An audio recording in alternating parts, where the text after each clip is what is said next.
out of bullets.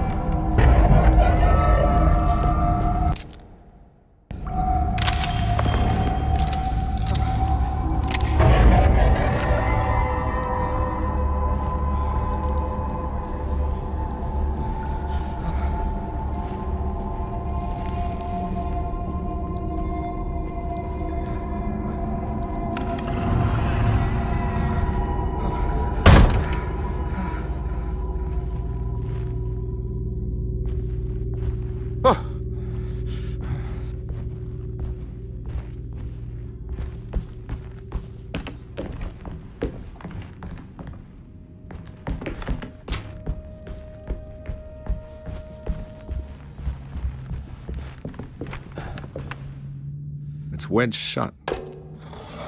It worked.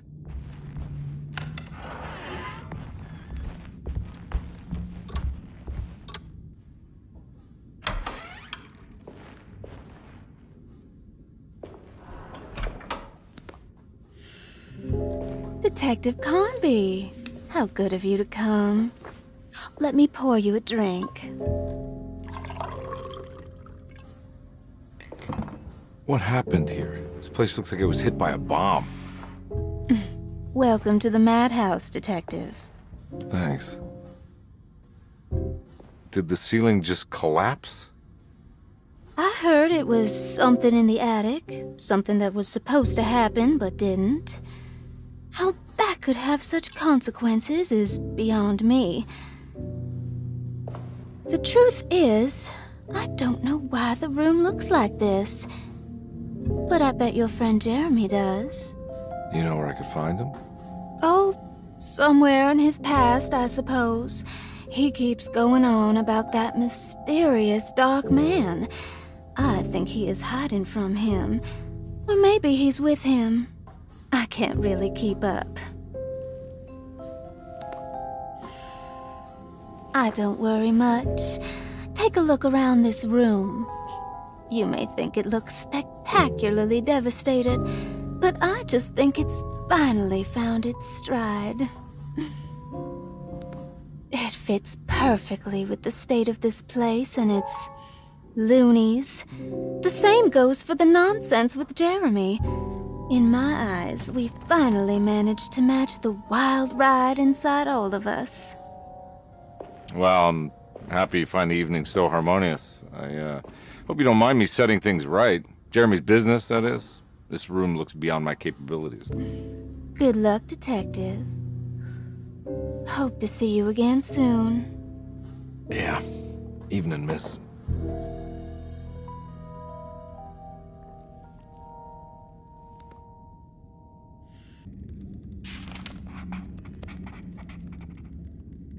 Ruth seemed like a handful. Her talk about Jeremy and the Dark Man made it sound like she might know something of importance. But ultimately, it felt like a dead end.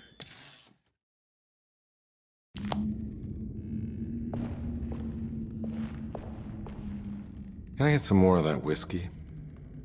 Go ahead, Detective. I don't think I can stomach any more anyway.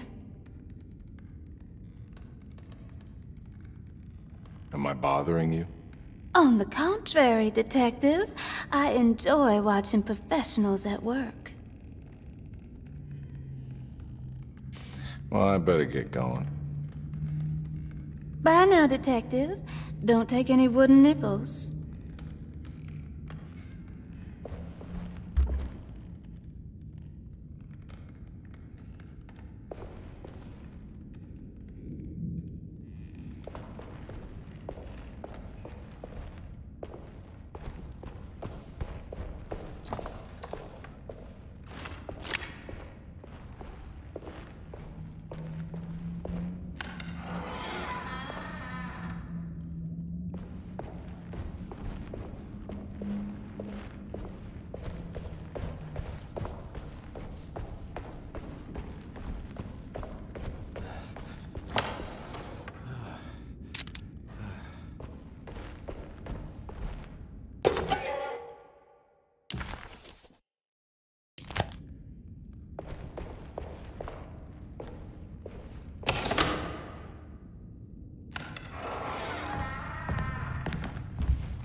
As the world moved into the new decade, America was spiraling into a maelstrom of debt, drought, and death. It was called the Great Depression, and ruined many families. It was a fitting name, for poverty also breeds madness through desperation. Jeremy was of course no such victim, for he already witnessed the darkness within. He knew the shadow that stood on his threshold very well. It wasn't new. It was something that had always been with him.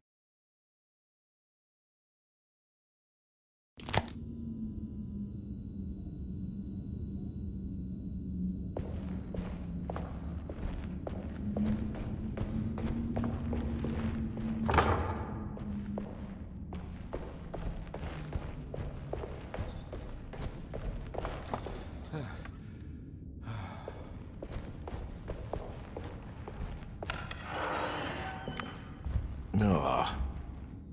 There's more of that aggressive rot. On the commonplace of evil, there lies virtue and stark irreverence, careless thoughts of luminous indifference. But blame not the beast we once were, which science so often wished to refer. Not the wicked full of sin, it is you who stand and grin. All our good intentions aside, whereupon we build our pride. Sunless solitude, follow not this corrupting light. Prophets of confidence always crashes out of sight. Hear me, for we all bear this mark. Thus we must remain alone in the dark.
In my kitchen. I assure you. Oh, No, I'm sorry. I promise you. Mr. Hartwood I is was just nowhere looking near my for- kitchen, and neither should you be. Don't make me I kick didn't you mean out to... of this house. Sorry. Now get out! Yeah.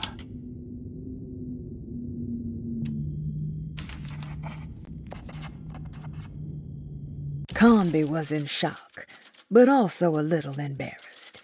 The housekeeper was furious to find him searching through the kitchen and had run him out of the room. There was something strange going on with her, but it didn't feel connected to the case, so he decided to stay out of her way.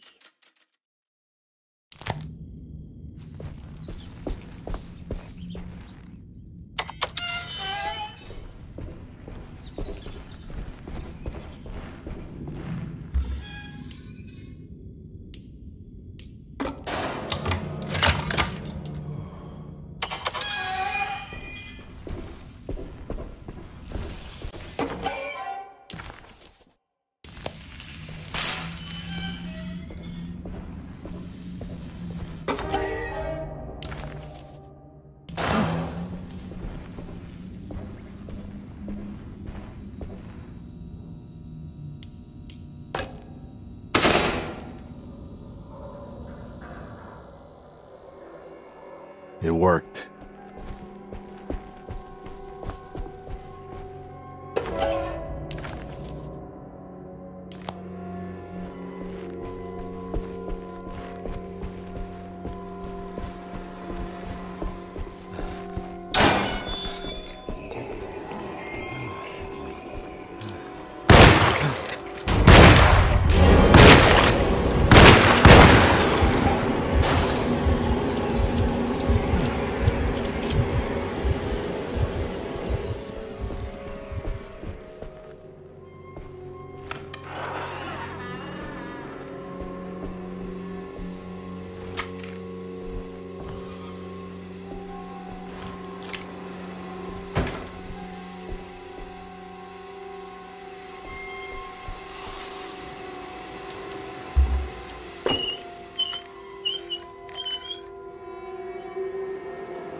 Jeremy?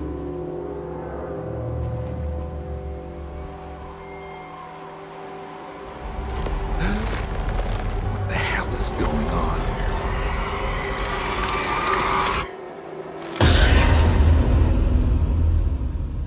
Where's the body?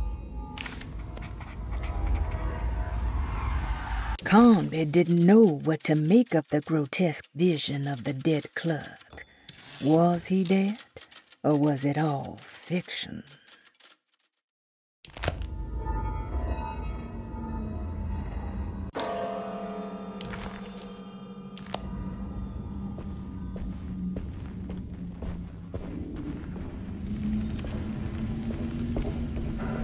It's stained. Looks like some kind of rot.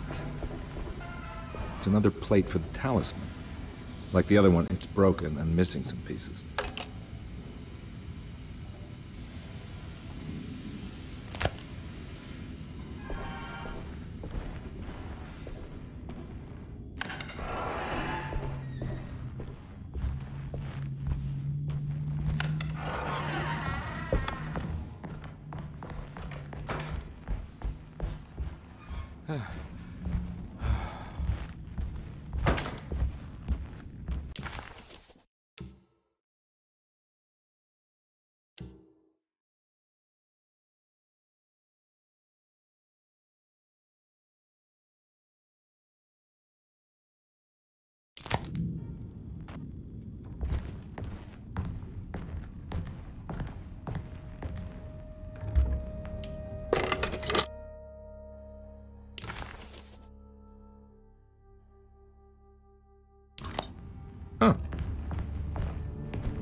There's something missing.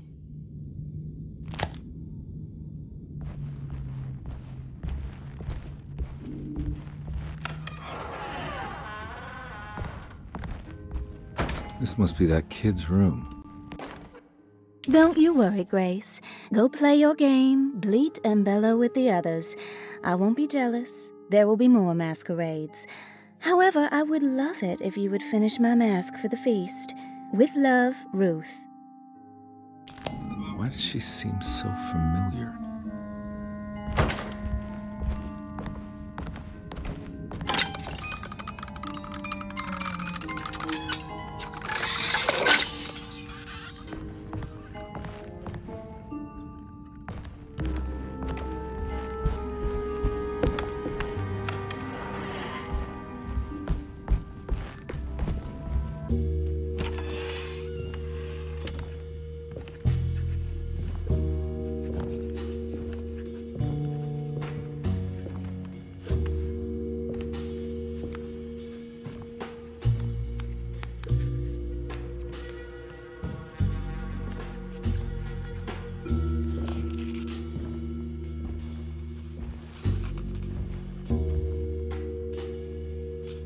What you got there?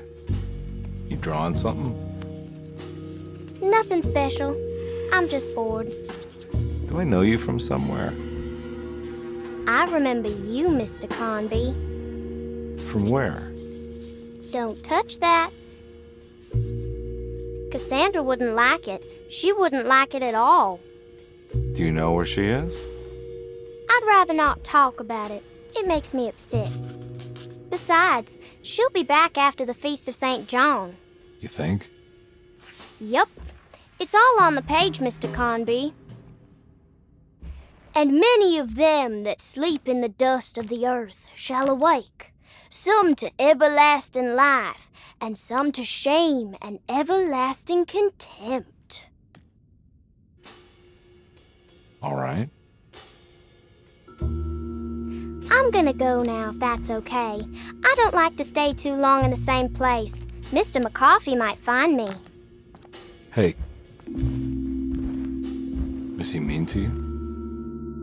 Not everyone needs to be saved, Mr. Carnby. You should know that by now.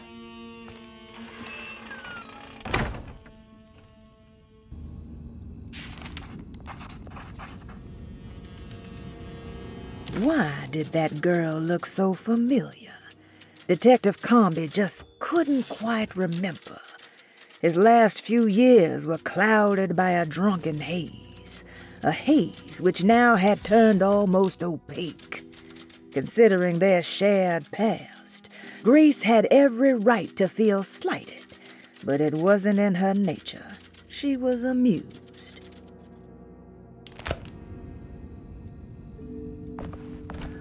So this is... Miss Beauregard, I picked up your medicine at the post office today. As you understand, it needs to be administered by the orderlies for your safety. I've put the box in Lottie's room for now, and I'm sure she will find you as soon as possible. Mr. Wake. where Cassandra Beauregard ended up. For some reason, I thought she died years ago. It's another one of those strange padlocks.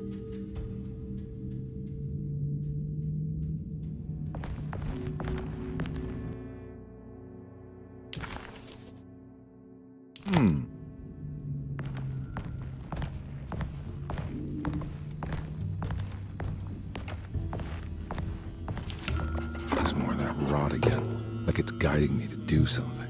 But what?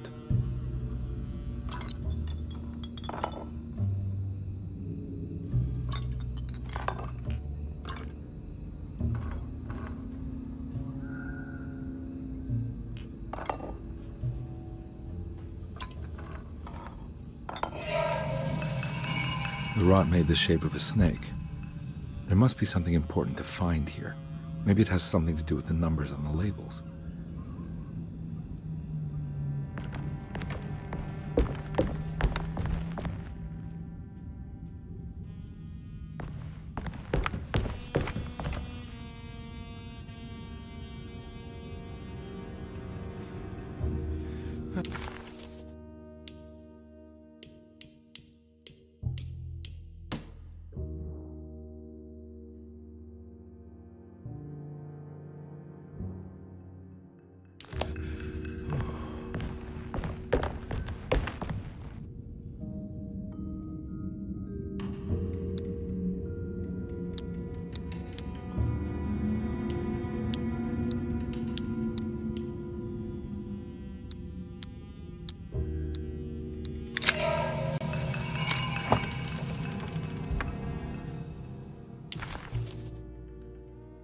It's another piece of broken plate.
You know, Mr. Waits, I saw a piece of the plate that Liza broke. I think she's been hiding them. She's not very good at it. She just chucked it into the little room with all the tools behind the boiler. I left it there. I didn't want to embarrass her by picking it up while she was looking. We went upstairs instead and played backgammon. I let her win, because she's so unhappy. The piece looked like the one on display in Cassandra's room. You know about that one already, right? Or is your eyesight really that fuzzy? I hope you don't feel bad about your glasses. You only look stupid when you squint. Maybe if you had more eyes, you would see these things. I wish you had all the eyes you needed. Your best and favorite guest, Grace.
Black glass is showing another room. Must be a way to another one of Jeremy's memories.